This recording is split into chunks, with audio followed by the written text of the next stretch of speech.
On this Sunday night, shattered trust, an exclusive investigation into sexual offenses in amateur sport. Predators are smart people who look for points of access. Our groundbreaking research pulls together hundreds of cases. We explain the risk, plus one survivor tells his story. The abuse was normal to me. We begin a special series you need to see if you have kids in sport. And the mounting criticism over the SNC Lavalin scandal. Were you pressured by PMO, ma'am? Anyone at PMO? Tonight, the government shows signs of giving a little. We are not broken. Hear me, people, we are not broken.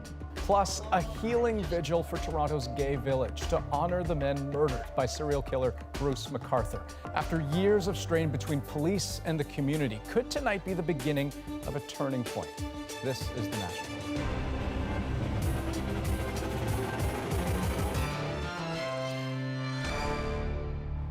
Parents have the best intentions when they put their kids into sports programs. It's healthy, instills discipline, confidence, but an exclusive joint investigation by CBC News and Sports reveals a dire problem.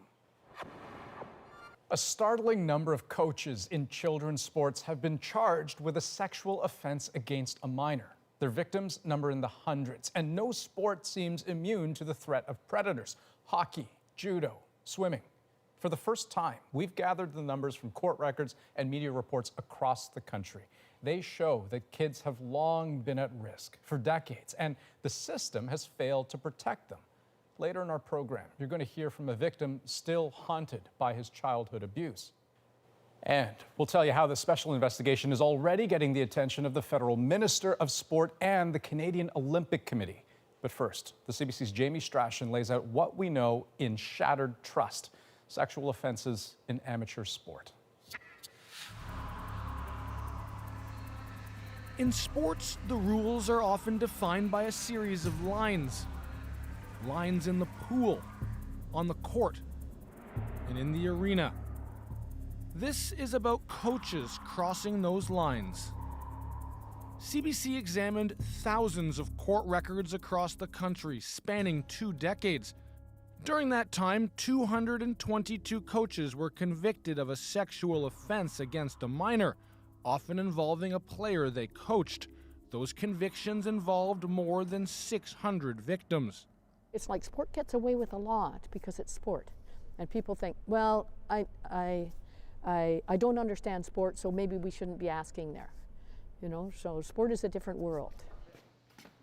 Former Olympian and University of Winnipeg professor Sandra Kirby studies issues around sexual abuse in sport. She says very few cases ever result in criminal charges. What this does is tell me we've got a number of criminal cases that have come forward. They withstand the test of evidence. There are a number of these that are where the outcome is guilty. But it really is a small piece of the iceberg we're talking about. The problem persists. Currently, more than 30 coaches involved with local clubs and organizations across Canada face new charges. It's pretty gut-wrenching to see the findings of your research. Lorraine Lafreniere, the head of the Coaches Association of Canada, says experts never knew the scope of the problem. So it's about a system. The system has to think about how they're going to put a sign up at the front door of the system that says, safety first, not just on the field play, but for our youth and protection of our children. The data compiled by CBC shows no sport is immune. The analysis found charges in 36 different sports. Hockey, which has the second highest number of participants in the country, had 59 convictions.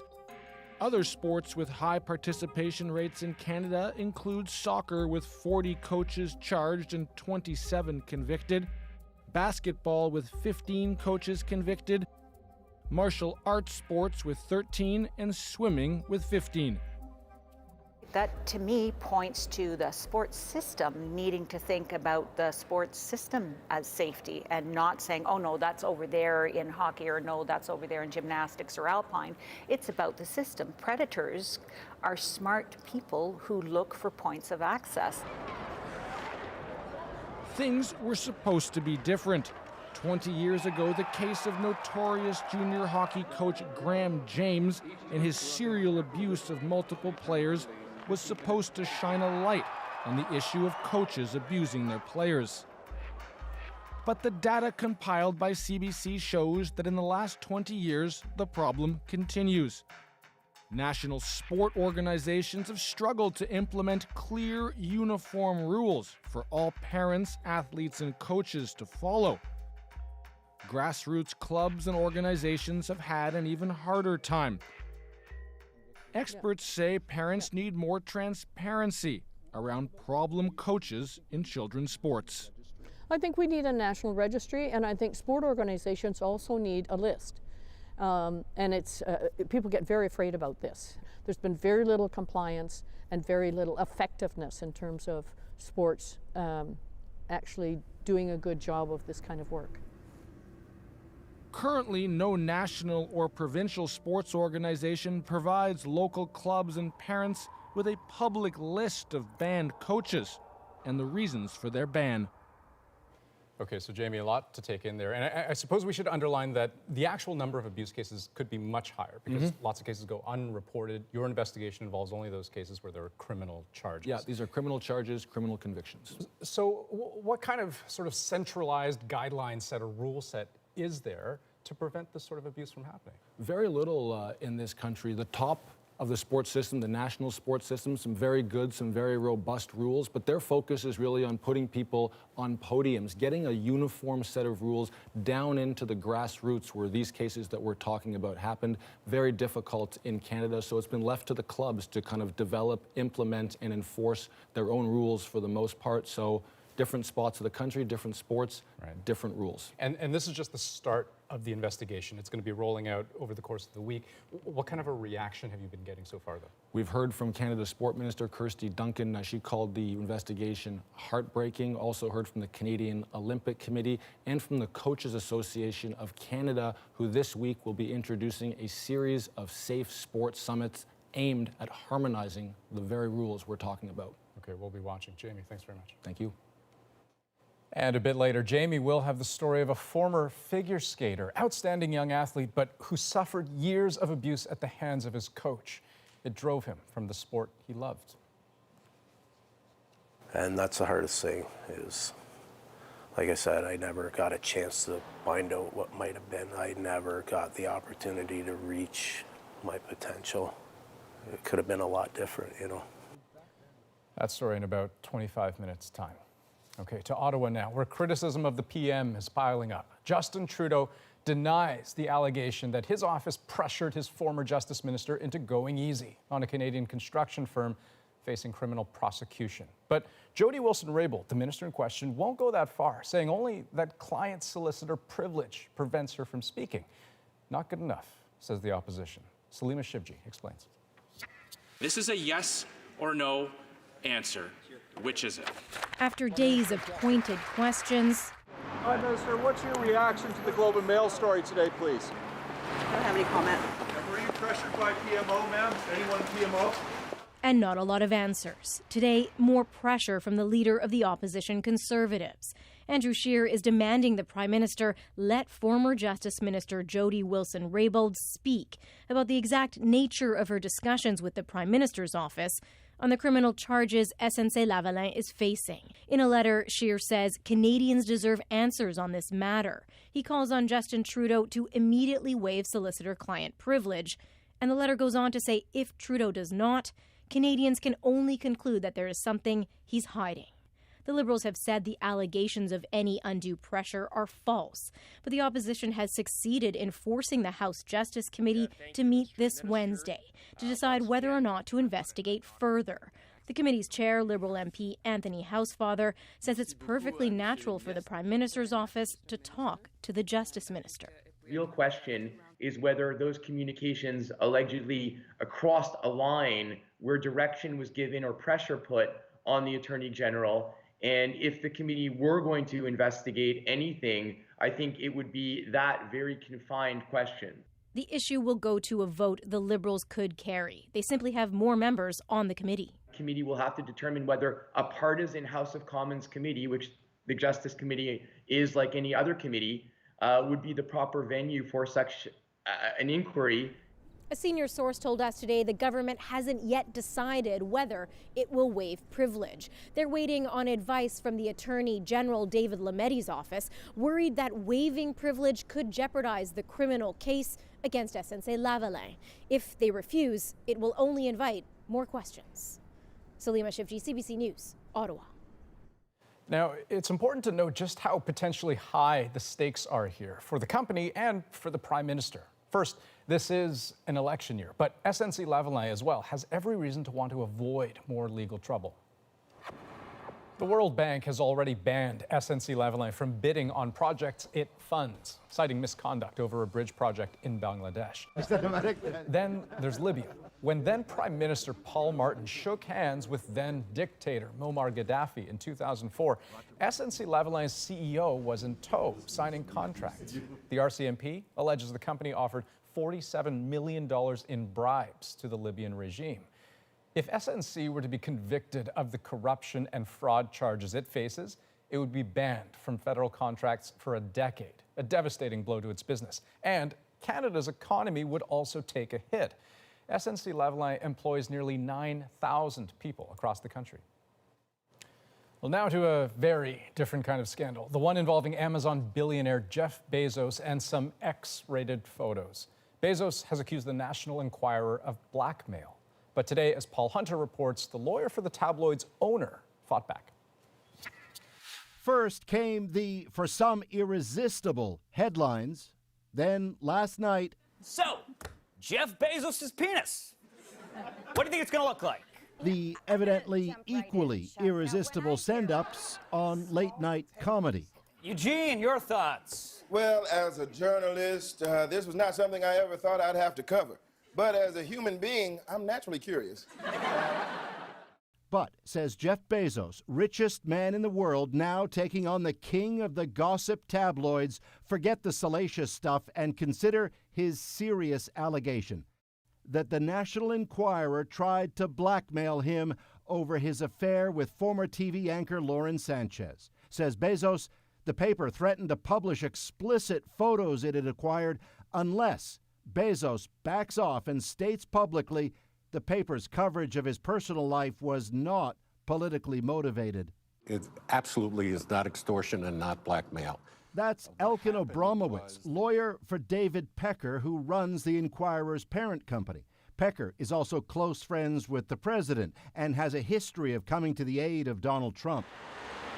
Among the assets of Bezos is the Washington Post, and both regularly face the wrath of Trump. Hence the suggestion the coverage of Bezos' personal life is pure, dirty politics. Countered the paper today, its material came from a reliable source. I can't discuss who the source was. It was somebody close to both Bezos and Ms. Sanchez. The back and forth over those photos, just a negotiation in the name of good journalism. It's absolutely not a crime to ask somebody to simply tell the truth. Says Bezos, if he doesn't stand up to this kind of thing, who will? Paul Hunter, CBC News, Washington. Last week, our Go Public team brought you the story of an Air Canada passenger who says he voluntarily gave up his seat on an overcrowded flight but wasn't given the compensation he was promised. Well, tonight, Air Canada insiders are speaking out about the practice of overselling flights. And as Erica Johnson reports, they say it's widespread and that it forces them to dupe passengers. This flight is oversold. If you've flown Air Canada, you've probably heard this announcement before. And you could receive $400 cash. Too many passengers, not enough seats. An Air Canada ticket agent who quit last year says the airline oversells all the time. I was shocked. I had no idea that Air Canada was doing this at this scale. CBC has agreed not to identify him because it could jeopardize his current employment. Someone else reads his words. We're trained to tell them that their seat will be assigned at the gate and they have nothing to worry about. Another Air Canada agent who's worked for the airline for more than 2 decades says he trains agents not to tell passengers they're on standby if their boarding pass doesn't show a seat. We've had someone read his words, too. If you explain that to them, they'll get upset. So just send them to the gate. They won't realize it until they're through security, and then it's too late. Air Canada wouldn't give Go Public an interview. In a statement, it said overselling is common practice in the industry and benefits customers by keeping fares lower. It also said out of 500,000 tickets oversold last year, only a fraction of passengers were denied boarding because several million customers per year no-show. Proposed federal airline regulations don't ban the practice of overselling, but do increase compensation for people who can't get on their flights. The amount that they will be reimbursed can be as much as $2,400, depending on how much of a delay it causes them in getting to their final destination. This air passenger rights advocate says bigger payouts are meaningless because the new rules make it harder for passengers to prove they're entitled to compensation. The proposed regulations require the passenger to demonstrate that the reason that they were denied boarding is because there were more passengers at the gate than seats on the aircraft. This is impossible to show. The public has until February 20th to weigh in on the new rules. And Erica joins us now. So Erica, to be clear, it's when you have your ticket in hand but no specific seat assigned, you could potentially be in trouble. Yeah, that's right, because you have a boarding pass with no specific seats. So there are a couple of things you can do if you want to try to avoid being bumped. Number one is, of course, pay extra for seat selection when you buy your ticket.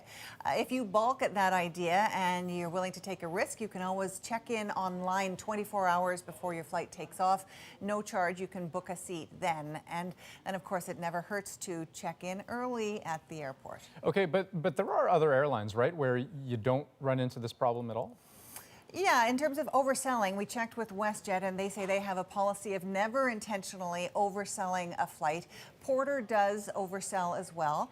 All three airlines say, though, that the majority of times when someone is bumped, it's actually not due to overselling, it's because of something they call overbooking. And that happens when a larger flight has to be downgraded, a larger plane to a smaller plane, for any number of reasons like mechanical issues. Now, if you're an airline industry insider and you have a story you'd like to share with us, we want to hear from you. So shoot us an email at gopublic@cbc.ca. Okay, sounds good. Thanks a lot, Erica. Thank you. Okay, Renee Filipponi is tracking developing stories for us on this Sunday night. Renee, what are you watching? Andrew, where a hydro crew is working to restore power after one storm are having to work through some more bad weather. Oh, no! Well, this is problem number one, a windstorm that flipped a barge in Horseshoe Bay yesterday, uprooted trees and downed power lines. Thousands of customers in the Lower Mainland and Vancouver Island are still in the dark. Then there's problem number two. That is snow that isn't just falling, but it's sticking right now right across the south coast. We're expecting anywhere between 10 and 25 centimeters, and that is a significant amount of snowfall for an area of the country that rarely sees it. This is America. Don't got you slipping up. And history has been made tonight at the Grammy Awards in Los Angeles. For the first time, a hip-hop artist has won Song of the Year. Childish Gambino won for This Is America. Canada's Drake was up for 7 Grammys, and Toronto area pop star Shawn Mendes performed at the show. He was nominated in 2 categories. Okay, and still ahead on The National, breaking the silence on sexual abuse in sports. We're going to continue our in-depth investigation and also one survivor's story. Why former figure skater Brian Jessup wants his story known. But first, it's only been a few days since Bruce MacArthur was sentenced to life in prison. Now, a community gathers to begin its healing process. We are strong. We have fought for a long time just to be who we are, and we're not giving up. Sail on, silver girl. Sail on by.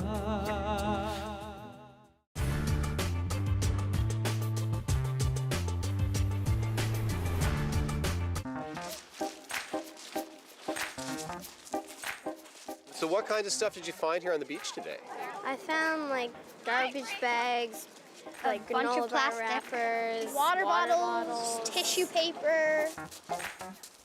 So today we have students from local schools. Right now on the beach is Ron Colley, he's grade 5, and it's World Oceans Day here at Middle Cove Beach. So the grade 5s are really wonderful to work with because they love to get in and do the activities, but they also make the connection between the activity and the ocean and the science of it. So on the beach here today, we have the Ocean Science Center. The dive team are down here getting live creatures and sort of bringing them up in front of the kids to see. And we have a team from DFO also here doing activity on marine debris because oceans plastics is sort of the theme of this World Oceans Day. How does it make you feel when you find garbage on a beautiful beach like this? Sad because, like, knowing that it affects fish because they swallow the plastic. It's important because if we don't do this, a lot of the garbage, fish could eat it and then it could get caught in the organs and they can't eat, they can't breathe. Surprised you just how much plastic you found in a place like this? Yeah. It looks really clean, but then when you look around, you find a bunch of, like, trash around, and then you're like, wow. What have you guys been teaching the kids about the oceans in classroom before you got to this stage? Lots of discussions about awareness of the marine life and respect for them and the importance of keeping our oceans clean and caring for them like we do every other part of our world. It's amazing actually, right from when they start school, even sooner, they're aware of how important that is. So there are future generations, so teach them now, put it into practice, and that's what we're here to do today. Does it make you think differently about the kinds of things that you buy and shop for in your everyday life? Yeah, you could, like, buy reusable stuff. Like reusable bags, reusable water bottles, like all that. And less plastic stuff. I don't think that, like, takeout places should use styrofoam because you really don't need it when you could just be using other stuff to put it in. When you eat, like, takeout and stuff, you don't have to have the, like, plastic stuff on top. We should make more reusable things, and people should buy water bottles instead of the plastic ones. They should buy, like, metal ones or the reusable plastic ones. And they could do more things like this to teach kids, like, how they can do ways to, like, prevent that. Because really, it's for our fault, and it's affecting us a lot. Don't be afraid, my love is stronger. Yes, our hearts have been breaking over and over again for a long time now, and we have learned, sometimes to our dismay, that it turns out we can live with a broken heart. Words of pain as the Toronto community takes a step towards healing tonight. They held a vigil to remember the 8 victims of Bruce MacArthur and to comfort those left hurt and afraid in the wake of his murders. MacArthur targeted members of the gay community, but the effects of his crimes were felt much more widely than that. Also in the crowd tonight, police who've been working on the case. That closed one chapter, and tonight in some ways opened another, one focused on recovering, but also finding answers to questions about the investigation itself. Because as Natalie Nanowski tells us, calls for a full public inquiry into how police handled the case are getting louder. A community trying to heal from years of pain. Only now, after the trial, can we truly begin to make sure this doesn't happen again and begin the healing journey. It's a long road to trust. People of racialized LGBTQ communities in our city of Toronto had been saying for a long time there was something up. In his first news conference since the sentence, the police chief pledged to build a bridge. This has reinforced our responsibility as a police service to continually evolve and to get better at what we do through improved policies, procedures, training, or any other thing. There's always going to be a divide, there's always a fracture, but I think there's going to have to be points where everyone can come together. We do have in our midst some dignitaries, members of the municipal, provincial, and federal governments, as well as the Toronto Police Services. Praying together, remembering the 8 men whose lives were cut short, The victims' families were spared the nightmare of a trial when Bruce MacArthur pleaded guilty. But there are still so many unanswered questions. A review into how police handled missing persons cases is underway. Initially, MacArthur's crimes were left out, but now that the trial is over, the head of the review has requested to include those too. But legal expert Douglas Elliott thinks a public inquiry is needed instead. I think people have to understand that what Justice Gloria Epstein is doing right now is not a public inquiry. She's appointed by the Toronto Police Services Board, and she's only got the power that is given to her by the Police Services Board, and no more. When you are a public inquiry, you can compel witnesses to attend. You can subpoena them if they don't want to cooperate. You can subpoena documents. So that I can see. So much more work to do to mend the relationship. But for the people in this church, this is a starting point. Natalie Nanowski, CBC News, Toronto. And still ahead on The National, a first in the nation's capital. Ottawa celebrates Winter Pride and marks 50 years since a major milestone. Plus, our continuing investigation into sexual abuse in sport. Brian Jessup opens up about his painful past and the lifelong impact. He absolutely let me know that he was in complete control of not only my skating career, but my life as well.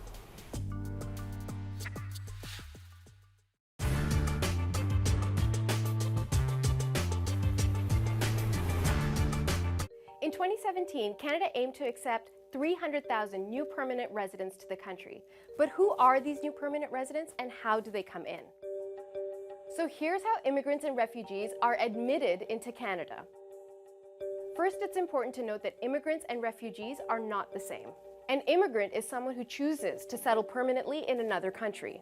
For Canada, it's mostly economic immigrants, like skilled foreign workers. Then it's family class applicants who are sponsored by spouses or relatives who are already here.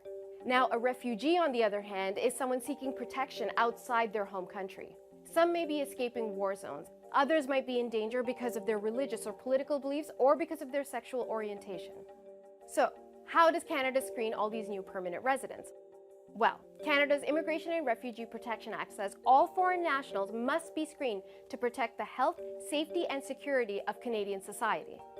For immigrants, that starts with a visa application to Canadian consular officials abroad. Officers will scrutinize their documents, histories, and personal relationships, and police checks make sure that the applicants haven't committed any serious crimes or violated international laws. And if at any point someone seems like they might pose a security threat, they have to go through interviews with either CSIS or the CBSA. And they even undergo health screening to make sure they won't pose a burden on the healthcare system. By the time it all checks out, it could be years before they're offered a permanent resident visa. For refugees, the process is similar, but more complicated. Canada's refugee screening process is divided into two categories: resettled refugees and asylum seekers. Resettled refugees start their applications abroad. Asylum seekers, like people who walk across the border from the United States into Canada, usually start their process here, either at a CBSA office or at a screening station. All resettled refugees must be referred to Canada by a designated organization, like the UN's Refugee Agency. Before that can happen, applicants are scrutinized during in-depth face-to-face interviews. All refugees to Canada go through at least 2 of these interviews.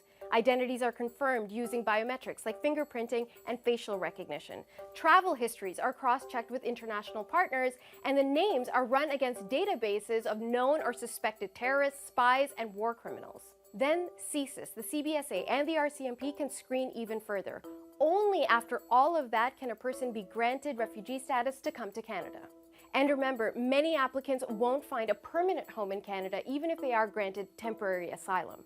Of the 15,000 in-country refugee applications processed in 2016, about a third were rejected. And that's not counting the hundreds of applications that were already terminated because the applicants either had criminal records or they abandoned their claims. Whether someone comes here as an immigrant or a refugee, the process is thorough. One security source tells us if there are any remaining concerns about an applicant, they'd sooner reject them or turn them aside than take a risk.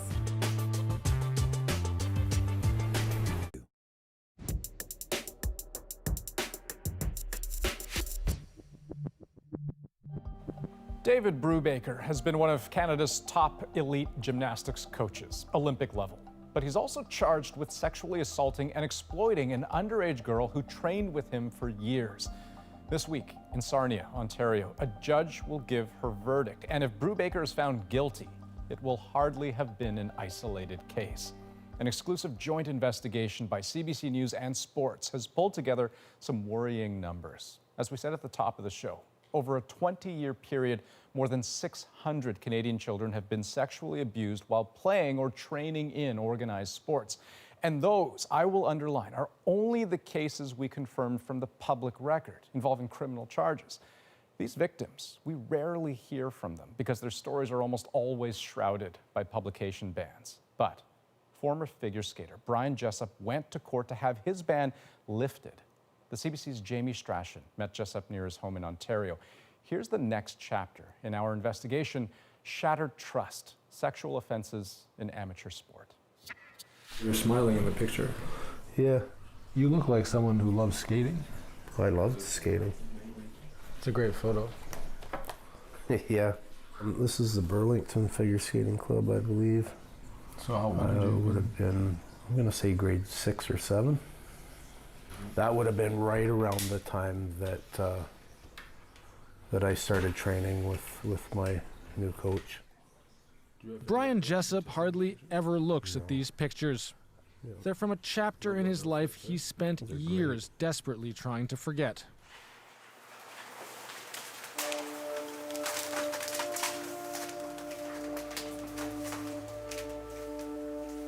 It's hard. It brings back a lot of memories. Jessup rarely comes here. In fact, it's been years since he's put on his skates. The abuse was just, that was normal to me.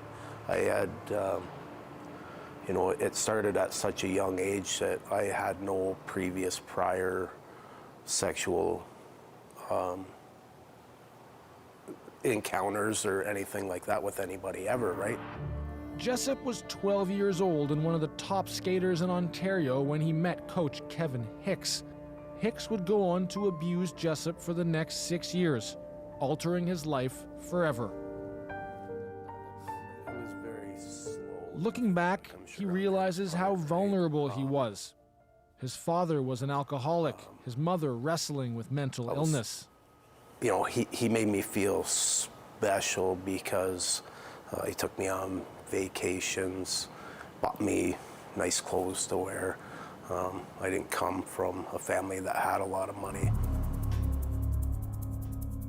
When he was 13, he moved in with Hicks, and the abuse escalated.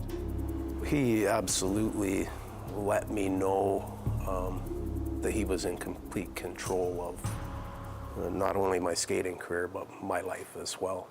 You know, I would be nothing if he wasn't part of my life. And he was quick to remind me of that often. Yeah. I'm actually using this as a chance to. What happened to Jessup is familiar, says Noni Klassen, the director of education at the Center for Child Protection. She says many of the victims tied to CBC's findings have similar stories. And it starts before the sexual touching. Okay, so it starts with the inappropriate relationship, the misuse of the relationship, transgressing to a place that becomes much more personalized, much more personal, and much more secretive.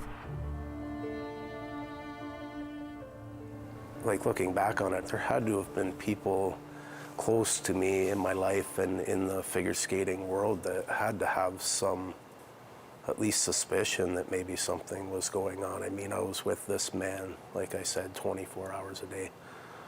And that wasn't normal. Jessup skated through the abuse until he was 19, before abruptly leaving the sport and severing ties with Kevin Hicks.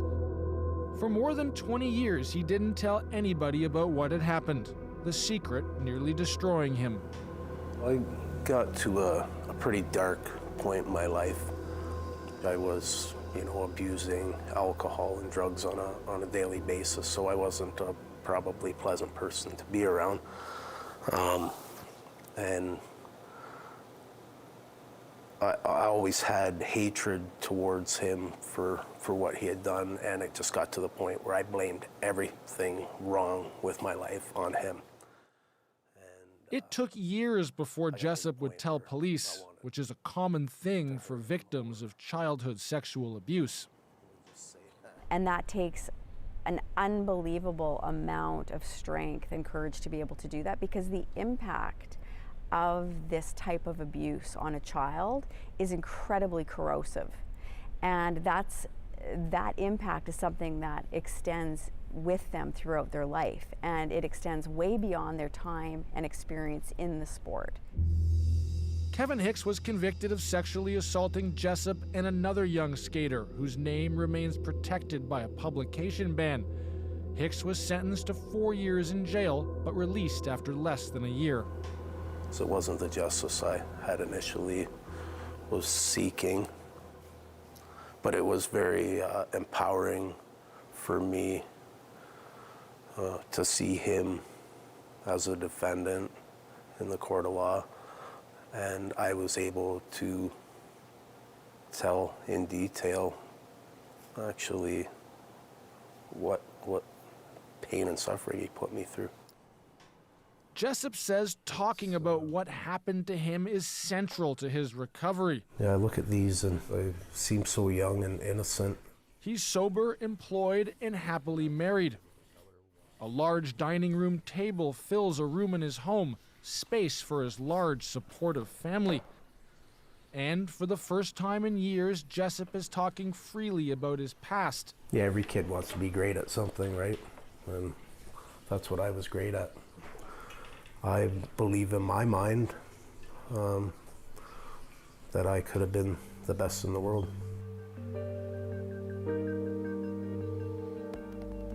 I'm happy with my life right now. I'm in a great place, and things are going well for me, but it could have been a lot different, you know. Jamie Strachan, CBC News, St. Thomas.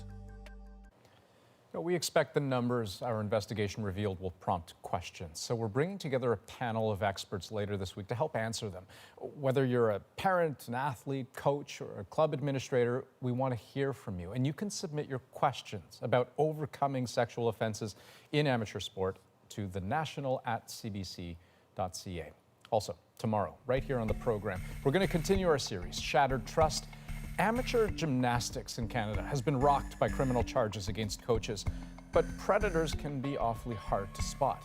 You had told me that you did your background checks and all of that? Yeah, we did as much as we could, as we normally did. There was no flags at all. It's just, it got right by me. You know, like there was no bone in my body that wanted to go look deeper into the problem, because I thought I saw the guy every single day and I trusted him.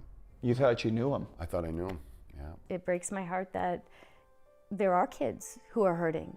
Every sport should have challenges. Kids should learn resiliency. They need to be accountable. They need to be hardworking. All those things. That's what makes an athlete special.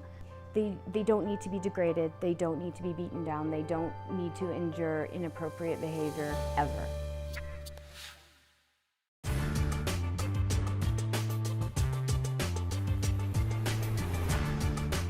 Name an Oscar Best Picture winner. No Googling, just try. No, can't even think of a single Oscar Best Picture winner. Well, it's time to ask, what's an Oscar really worth? Good title. So an Oscar statue is worth about, well, $900. That's what it costs in US to manufacture one of these things. Well, not this. This is a plastic knockoff. But the real deal is actually not made of gold. It's made of bronze with gold plating. But win one of these, and you've got it made, right? Well, maybe not. Winning the Oscar for Best Picture is worth an additional $10.3 million US in box office ticket sales. Okay, not bad. But the only thing better than winning an Oscar might be actually winning a Golden Globe? Wait. Yeah, I know, the award given out by a bunch of loopy foreign film journalists that many of us have never heard of. Well, yeah. Not only do they have the better show, I mean, hello, open bar, but Golden Globe winners can enjoy a box office boost on average of additional $14.2 million. Because, well, for one reason, it's early in the season, so we're not all sick of those movies yet. So winning an Oscar can help you get some more ticket sales. But what does it cost to get one? Let's do the math. Studios spend big to get Oscars. Cost of a newspaper ad, about $72,000. And then there's all these DVD screeners that they send out to the awards voters, and those cost in total about $250,000 for each film. And then on top of that, each movie needs an Oscar consultant. Yep, that's a thing, an Oscar consultant. All in all, studios spend about $10 million per film during the award season. Now, hold on a second. What was that box office boost that little bump you got for winning one of those Best Picture Oscars? Right, $10.3 million, and it costs $10 million for a campaign? Not sure that math adds up. But after all that campaigning, all those red carpets, all those luncheons with Oscar voters, what do the actors actually get out of it? Well, turns out that winning an Oscar can actually help bump up their salary. Men who win Best Actor can expect a salary increase of roughly $3.9 million. Women who win Best Actress can expect an increase of $500,000 or less. Might have something to do with that Oscars so male hashtag I've seen floating around. All right, so if this little baby doesn't help your career, or at least your salary, you can always sell it, right? Well, not really. Oscar winners are forced to sign a contract saying they won't sell or destroy the statue without first giving the Academy the option to buy back the award for the price of $1. That's right, one measly dollar. Of course, the statues do occasionally find their way to the auction block, including statues from movies such as Citizen Kane, How Green Is My Valley, and the most an Oscar statue ever went for at auction, that would be $1.5 million US. The statue was for Best Picture for Gone with the Wind.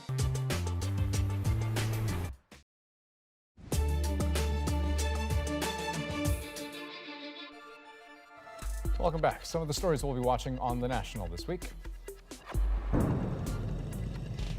Inside the last ISIS stronghold in Syria, a major battle is underway. U.S.-backed Syrian Democratic Forces are making a final push to capture a sliver of land near the border with Iraq, all that remains of the group's self-proclaimed caliphate. Donald Trump has predicted the fight will be over by Wednesday. In Washington, Friday is deadline day. Lawmakers must reach a deal on border security funding or else face another partial government shutdown, and negotiations don't seem to be going all that well. Remember, Donald Trump wants $5.7 billion to build the wall. Democrats say no. The last shutdown lasted 35 days. I am running for every American. I am running for you. And another day, another Democrat entering the 2020 presidential race. Senator Amy Klobuchar made her bid official in the Midwest, trying to win over the area that helped get Trump elected. Her announcement comes on the heels of Senator Elizabeth Warren's. She was out campaigning in Iowa today. And as for who else might join the race, we're still watching for some big names like former Vice President Joe Biden and Senator Bernie Sanders. Okay, after the death of former NDP MP Paul Dewar this past week, a house we so often see divided was united in sorrow.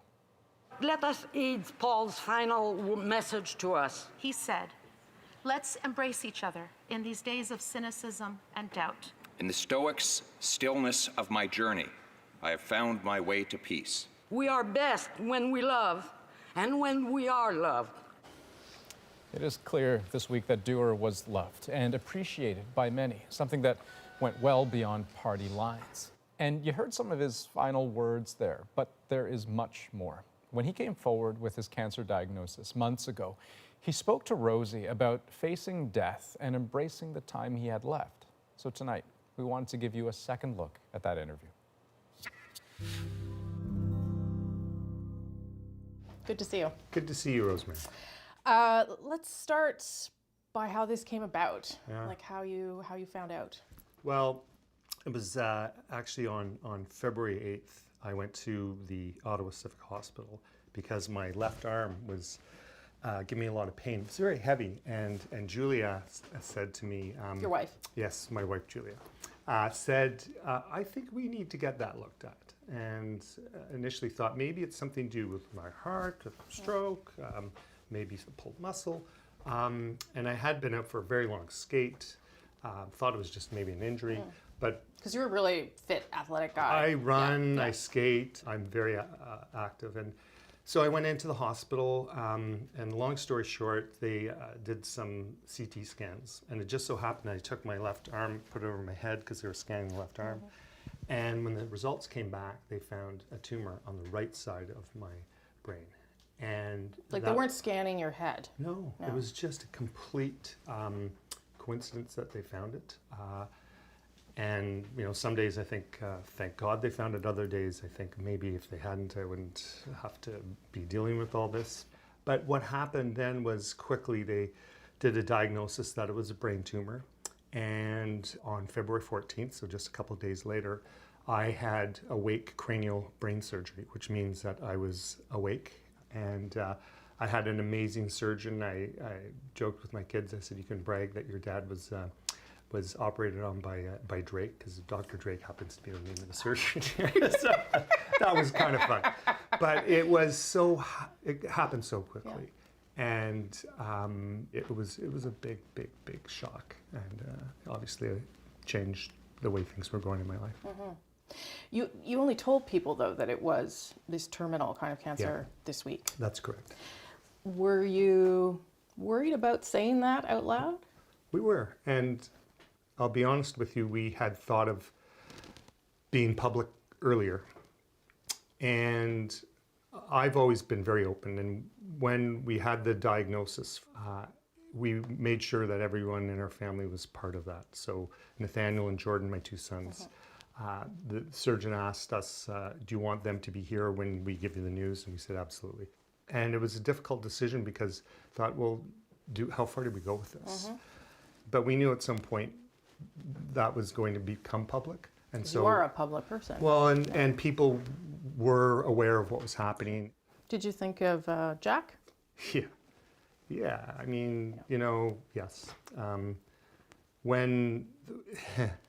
So after the 2011 election, as you know well, we were all hopeful that things had turned around. Yes.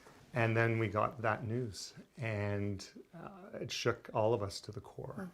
And I thought, it's different for me, and I thought it's probably a good thing to be open about it as soon as possible, and to share as much as possible with the people that I know and the people who I know would want to know.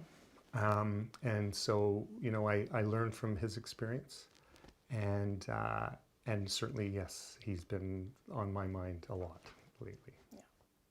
What happened when that news came out on Tuesday? I couldn't. It was a lot. It was. A support came out for you. You know, and there was incredible love and support from all over the country, from people from all political persuasions, and really was touching was all of my colleagues and former colleagues from the House. We have all heard the very sad news about Paul Dewar, and we're thinking about him and his family. While we may sit on different sides of the aisle, we are all colleagues here together. On behalf of the entire Conservative caucus and my constituents in Paul Dewar's hometown, we offer him all of our prayers and all of our love in this day. I always appreciated when people got up in the House to say things genuinely and sincerely, and I saw that response, not expecting it at all, of course, but and that was very touching. So at what point did you say to yourself, oh, this is all happening, and I'm just going to add something else to it and start a youth initiative and try and get some money and start, like, what point did you say, that's a great idea, Paul? That's a really good question, Rosie, because it was the question around the House here. The same day I was operated on was the same day as the high school shooting in Florida. And that story really affected me as it did so many people. And it was this really interesting mix of horror, but absolute inspiration, because when I watched, like many people did, the response of those young students who really just said, we're not going to do things the way they've been done before. And we're going to take things on ourselves. And we're going to show so-called adults what matters. But I don't know about you, but I was so friggin' inspired by that. And that stayed with me. And then I thought of all the things I'd done as a teacher, as an MP, and the things that I really enjoyed doing, and then started talking to Julia and friends and thought, let's do something. I've got some time left to live, and let's live, and let's do something with that time I have. What is it in you that even in a moment like this says public service, more public service? So when I was diagnosed, I randomly opened up this book, which is a collection of reflections from a parish priest friend of my family's, Father Corbinetti. And the title of it was A Rusty License Plate Called Trust.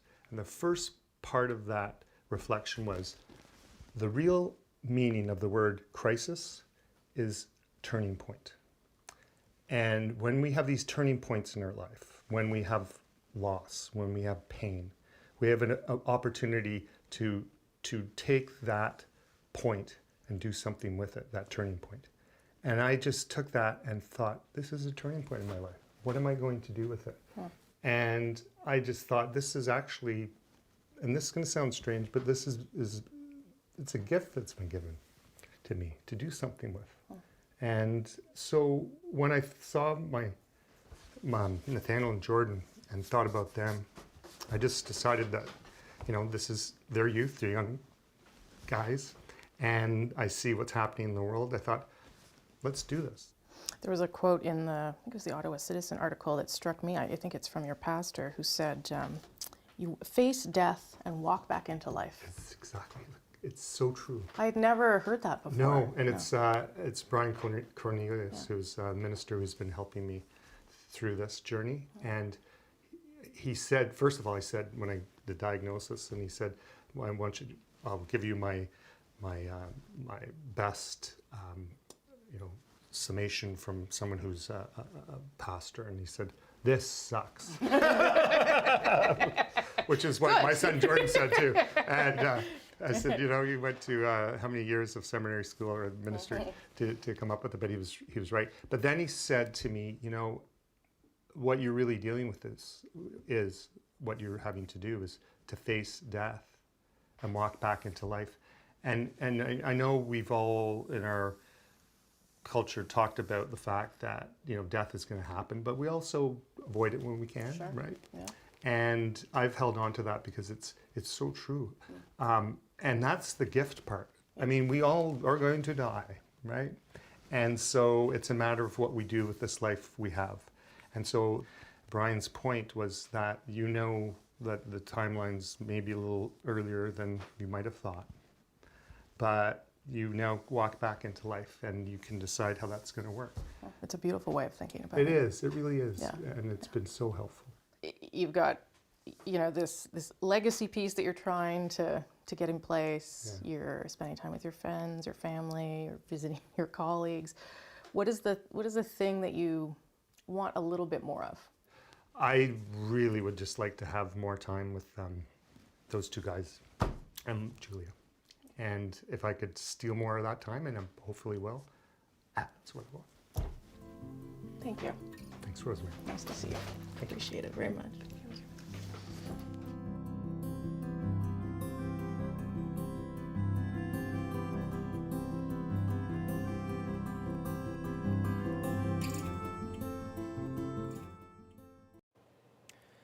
A lot to think about in that interview. I hope you got something out of it, because I certainly did. Next on The National, a new Winterlude event got people out in Ottawa today. Why it was worth braving the frigid cold in our moment. There's still so much work to do. We have rights, but we also need to change mindsets in this country. We take pride in being progressive people, and you know, talk is cheap. It's time to get behind the cause and the community and show support.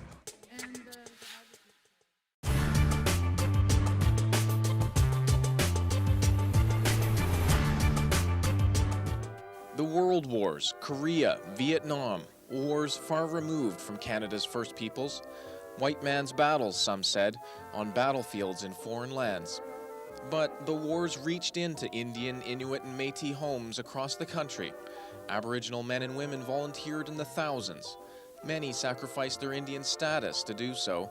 Many sacrificed their lives. Over 6,000 Aboriginal people joined the armed forces during World War II. For many, the threat of Nazism expanding to this country seemed very, very real. But even while they were fighting fascism on the front lines, Aboriginal soldiers were fighting racism at home. Harry and Teresa both grew up in the prairies, both in Métis settlements on the fringes of white society. The Métis knew about battles. Their enemies were poverty, tuberculosis, and indifference. We get up at 6 o'clock in the morning and go to bed at whenever the sun goes down, just to make a living, just to put food on the table. There was no money involved. There was nothing. There was nothing there for us. I come home crying once. I told my mother, and she says, "What's the matter with you?" You know, and I says, "Well, they beat me up outside. They're after me." And he says, "What for?" I says, "Well, they call me dirty, stinking Indian." And he says, "Go on away, you know. You tell them kids over there that your great-grandfather was pure white, you know." While Canada ignored Aboriginal calls for help, the Aboriginal people answered Canada's. Some were thirsty for adventure. Some felt a duty to defend the Queen who had signed their treaties. Others wanted 3 square meals a day. Our whole community enlisted. All the guys were gone. There was not very many young people left. The older guys went too. I mean, the married people went. I mean, our community was devastated. My father says, "Well," he says, "you're a man. You're a soldier. You're fighting for your country." And that's the words that he said. And he dug in his pocket and pulled out 52 cents, put it on the table. He says, "Now go and get a bottle of Catawba wine." For 18-year-old Harry, whose father Joseph was a World War I vet, the war brought the first taste of alcohol and the first taste of equality. It was the first time in my life I had any clothes that I could talk about.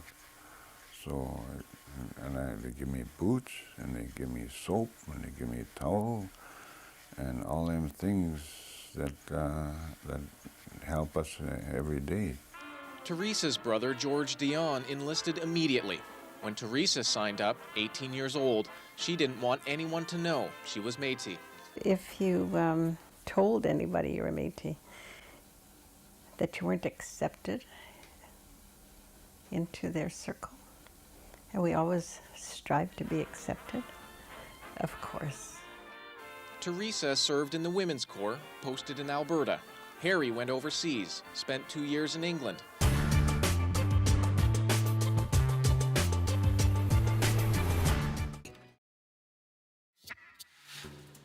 Folks from Ottawa will know that February means Winterlude. So ice sculptures, beaver tails, skating on the canal. But this year, on the schedule, something new.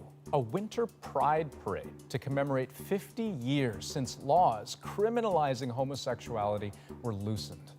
Now, it was cold out there, but that didn't stop people from turning out. NHL players, too, were there on Parliament Hill, and all layered up, they carried flags and called for more work to be done. Their march through downtown Ottawa is our moment of the day. We wanted a place to express ourselves. A lot of us, to speak in a quote, hide in the closet. And to be ourselves and go out into the world is such a special thing. It's really important to be at marches like this because, number one, this is a grassroots march. Good cause to get behind, something that Tara and I hold near and dear to our hearts. A fundamental value of ours as individuals and as a couple, that love is love and everyone deserves a chance to be in a loving, healthy relationship. I find there's a lot of stereotypes that people still put onto people, and that turns into prejudice, into hate crimes. Whereas we need to fix those and say, I'm not just who I am. Like, this is like the place to do that. You know, sobering to think how much progress has been made in the last half century, but also that such progress hadn't been made until the last half century. So lots more to work for in the future. That is The National for this Sunday, February 10th. Have a good night.